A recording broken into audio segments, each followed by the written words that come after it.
Avokat, do të diskutoj me ty edhe lidhur me reformën territoriale. Kjo reformë ka, le të themi, sjell shumë pakënaqësi në disa prej bashkive, të cilat sipas një draft reforme nuk do të jenë më bashki, por do të bashkohen edhe bashkive të mëdha. Madje ka pasur edhe protesta në disa zona dhe është rritur deri aty sa të digjeshin edhe disa tesëre të Partisë Socialiste. Besoj se i keni parë dhe lajmet për disa bashki të cilat nuk do t'jenë më. Çfarë do të thotë kjo reformë për Shqipërinë dhe a është kjo reformë fakt që i duhet vendit ton apo duhet të ishte hartuar më ndryshe? Ky është dënim me vdekje për shumë zona të thella rurale, malore, Shqipërisë, të cilët, për shembull, do marrim bashkinë e Memaliaj, që ka rreth 60 fshatra atje rreth e rrotull. Tani, po që si ai do shkrijë bashkinë e Memaliajt, fshatarët e Buzit, të Luftinjës, të Krasit, atyre fshatrave të thella në kufi me Beratin, do t'u duhet edhe 2 fish i kohës për t'ikur nga Memaliaj për të vajtur në Tepelen apo në Gjirokastë siç kanë qef këta ta bëjnë. Problemi nuk është aty, zotëri. Problemi është tek urdhri që ka marrë Çifuti Edi Rama nga Çifutistani për t'i detyruar shqiptarët të ikin të lënë vendin. Se nuk ka interes askush nga ata që të bredh, duke pasur pushtetin të dere shtëpisë, të vej ta kërkoj me kilometra të larg, duke humbur punë, mundim, djersë, para, etj. Është veprim shumë kriminal. Dhe ai sharlatani që po qeveris, ai pleri njeri, ai llumi shoqërisë shqiptare, ai Gjirils Aleje, që quhet Edi Rama, ai tha nuk pyes nga protestat, unë këtë vendos parlamentit. Që do të thotë, parlamentin e ka në dorë të tij, sepse e komandon ai parlamentin, e ka organizat partije dhe e komandon ai, nuk diskutohet fare. Atje s'ka burra që të dalin kundër tij dhe t'i thonë ç'është kjo që po bën. Kështu që ka mbetur vetëm një gjë. Me të tëra veprime që bën ai po i detyron shqiptarët që të shkojnë drejt kryengritjes armatosur. Dash zoti të ketë dikush që t'i thotë këtë nuk e bën dot. Dash zoti që policia e shtetit të mos i përgjigjet këtij kriminali, se ky po e çon popullin në luftë. Ky po e çon popullin në vëllavrasje. Ky është anti-shqiptar, ky është antikombëtar, ky ka të tëra të zezat. Ky, domethënë sa çdo orë e qëndrimit të tij në karrikën e kryeministrit është vdekje e Shqipërisë. Prandaj urgjentisht duhet të qërohet nga pushteti. Urgjentisht, nuk ka kohë, nuk pret puna. Avokat, edhe disa kryetar bashkie të Partisë Socialiste kanë dalë kundra këtij vendimi, le të themi, ose propozimit të grupit Partisë Socialiste për këtë reformë territoriale. Do presim të ngrënë popullin protestë. Ata të kërcyrën stanë kështu, do blokojnë rrugën dhe nuk do shkojnë njerin përmet. Shpresoj ta bëjnë. Se s'ka që bën. Atyre s'ka që bën. Por në këtë rast unë kam prap një porosi për policinë e shtetit. Vëllezër të policisë, djemt tanë që shërbejmë në policinë e shtetit, që mbani shtëpinë tuaj me një rrogë qesharake. Mos hyni një gjak me popullin, se mjeri ju.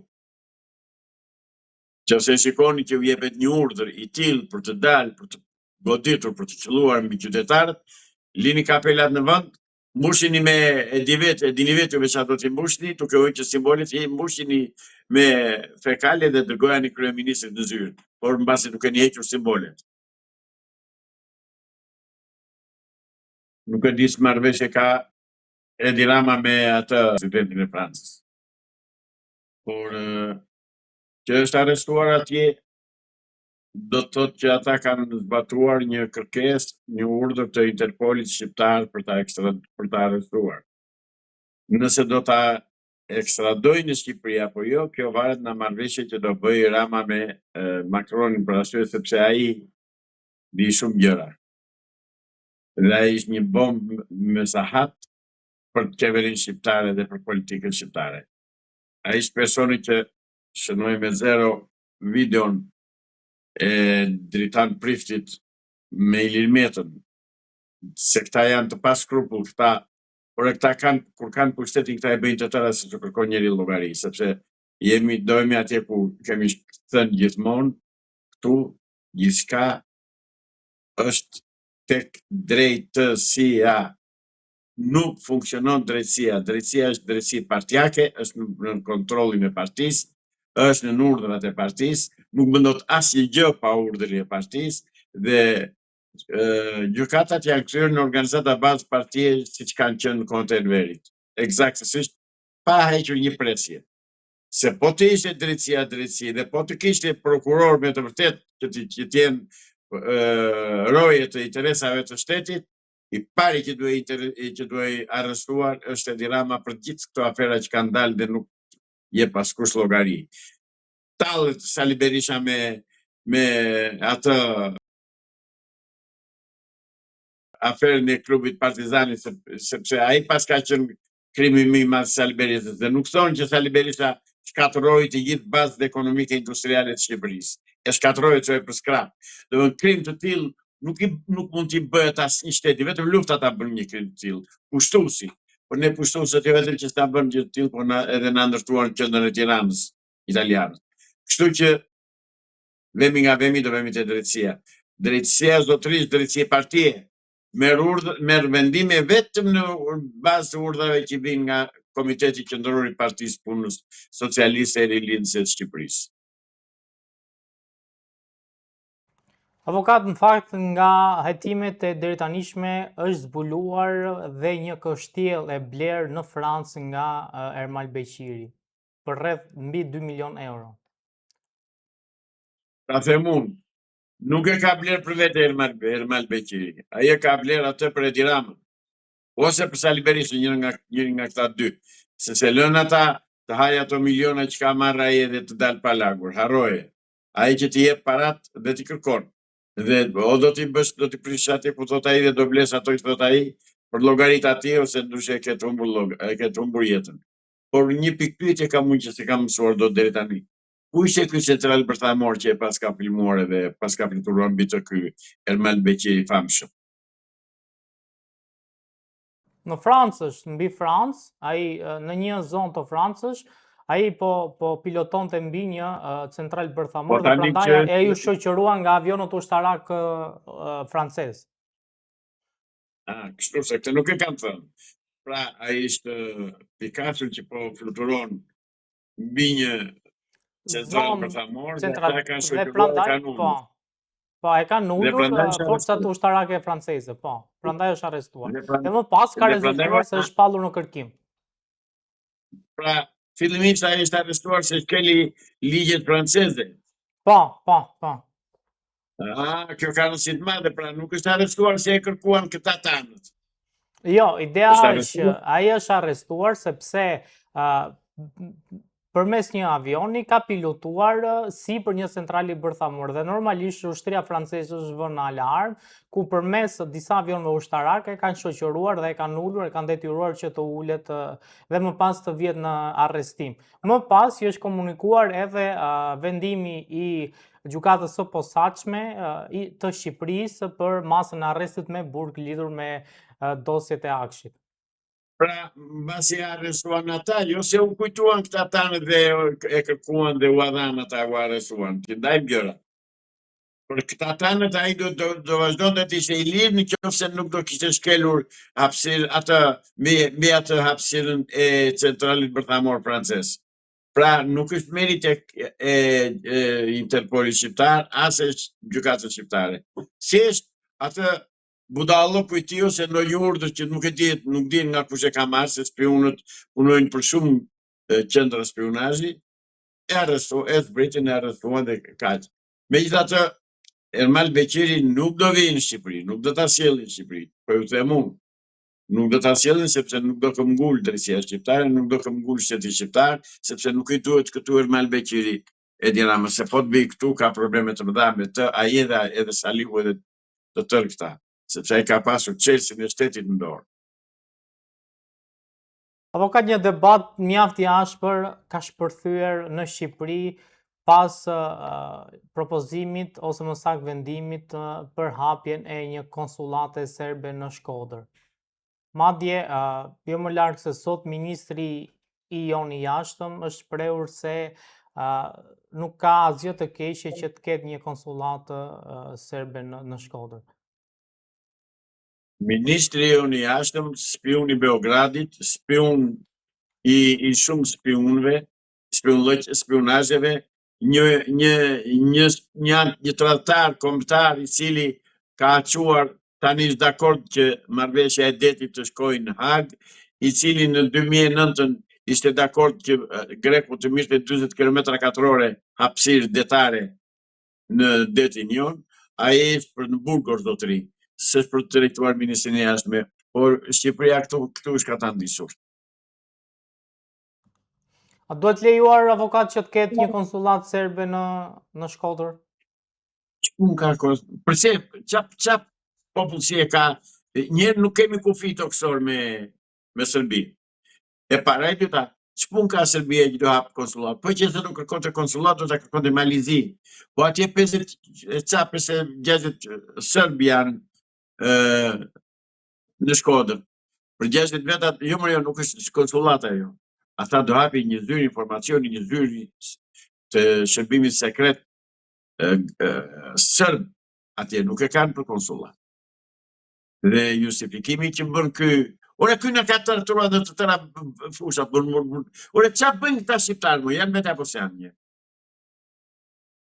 Qa bëjnë? Nuk e shkojnë që ky është tradhtar, nuk e shkojnë që ky është armik i këtij vendi. Qa presin më? Pra ai i bë të tëra këto me qëllim që të detyrojë qytetarët të marrin armët. Këtë nuk ka budalla që se kupton. Shpresoj që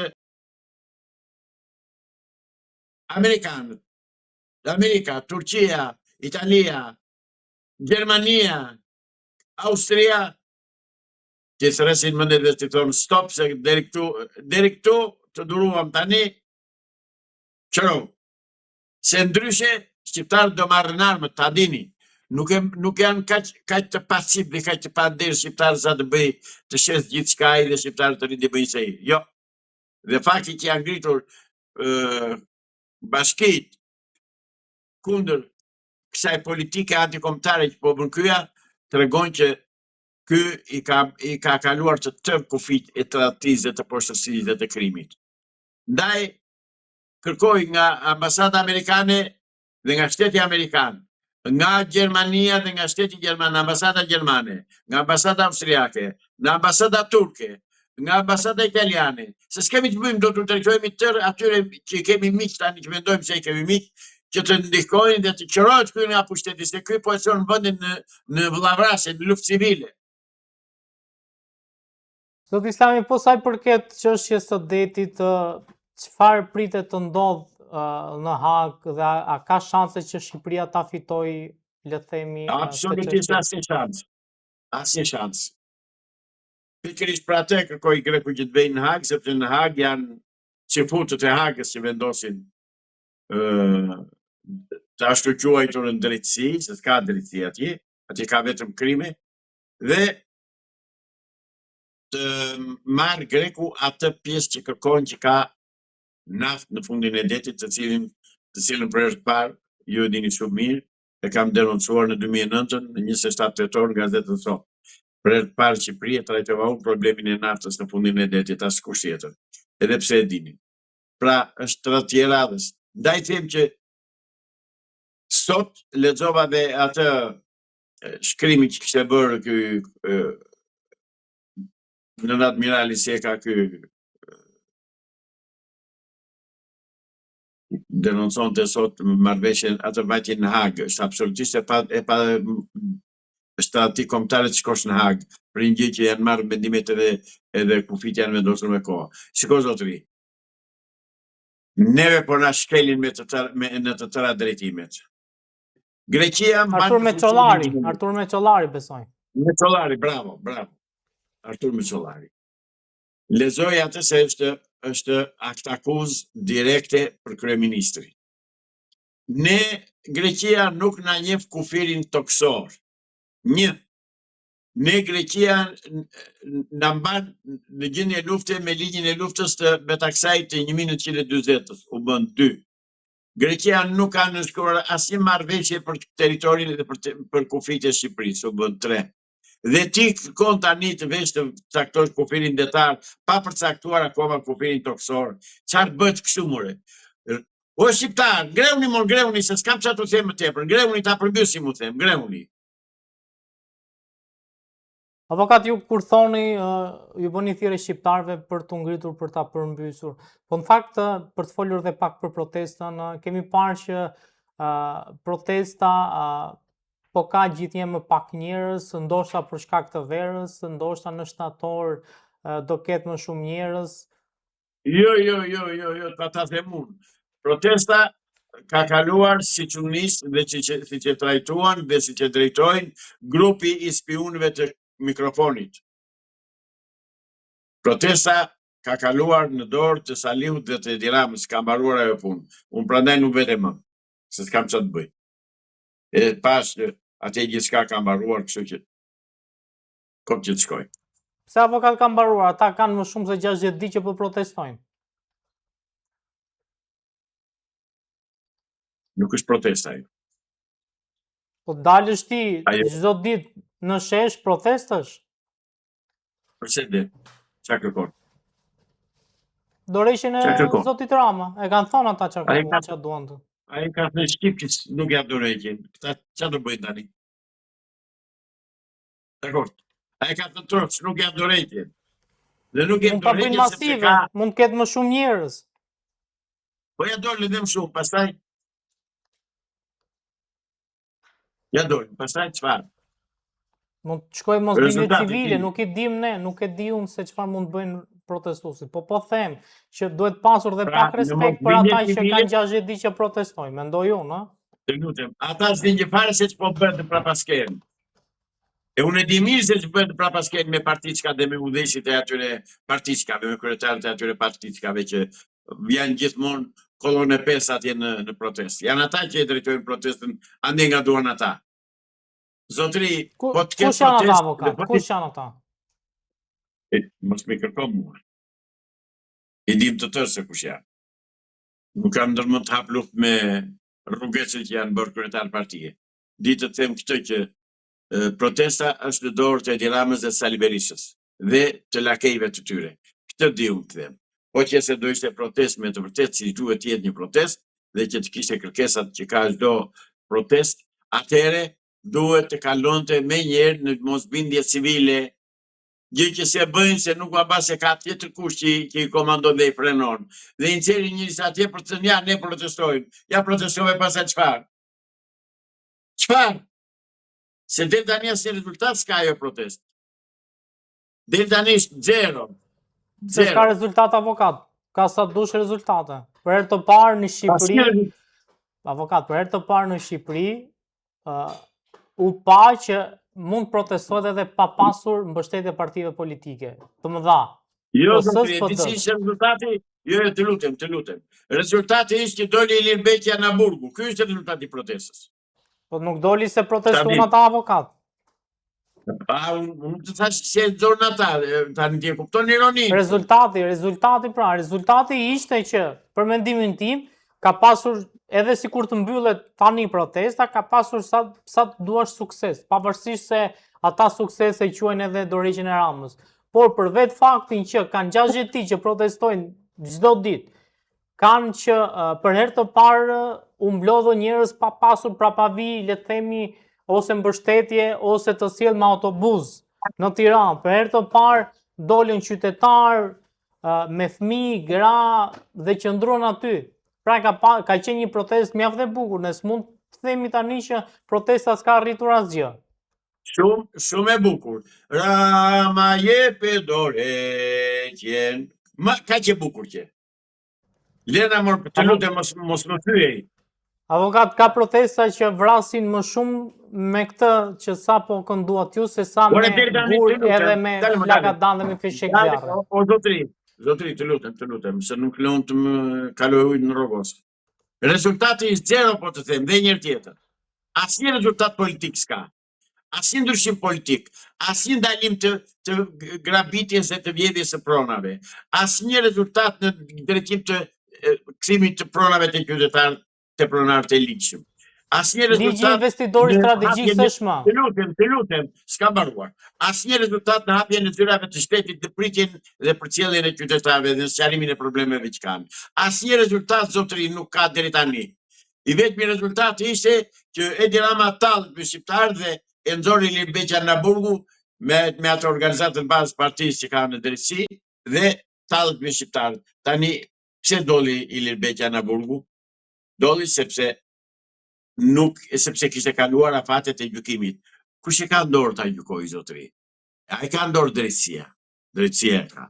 Pse nuk e gjykon? Sepse ka marrë urdhër që të mos e gjykojë, të kalojë afati dhe të bëjë një viburg të marrë ato miliona që kanë marrë shqiptarëve. Këto janë rezultatet e protestës, të lutem. Deri tani po e theksoj me të madhe, rezultati i protestës është zero. Avokat, si e parashikoni të ardhmen e kësaj qeverie? Me këtë popull, kjo qeveri do jetojë 100 vjet. Dhe me këto lloj protestash. I bie të ndryshojmë popullin. Jo i bie të ndryshojmë proteste, jo popullin, jo.